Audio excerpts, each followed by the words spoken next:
Hi, this is Quentin Langley for Brandjack News. I'm here at the Public Relations Centre in Russell Square, London, recording my thoughts on the past few days.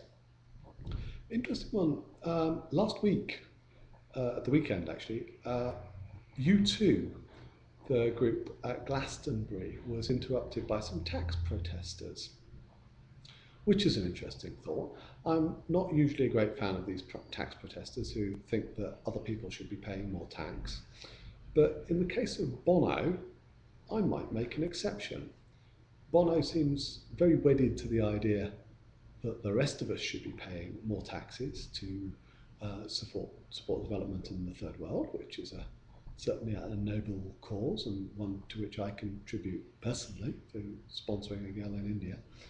And yet, according to the protesters, he seems to be making every effort to keep his own tax bill to a minimum. So his branding, this is a guy who was, after all, jointly Time Person of the Year for his good deeds, seems to be under a bit of challenge here. Then there's Starbucks.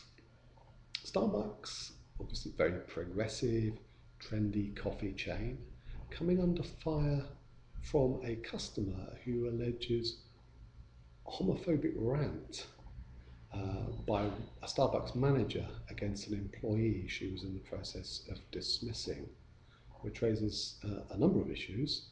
Obviously, even if the person was being dismissed on legitimate grounds, his homosexuality should hardly have been mentioned as part of this. And frankly, why was he being dismissed in the restaurant in front of customers in the first place, especially if some of the issues behind it were rather sensitive? The suggestion seems to have been that he'd been engaged in inappropriate conversations in the workplace. Well, if it's that type of issue, all the more reason why the conversation with the manager should have been one that was held in private. So I've written both of these up on the blog, but those are my thoughts on brandjacking for this week. This is Quentin Langley for Brandjack News, reporting from the Public Relations Centre in London.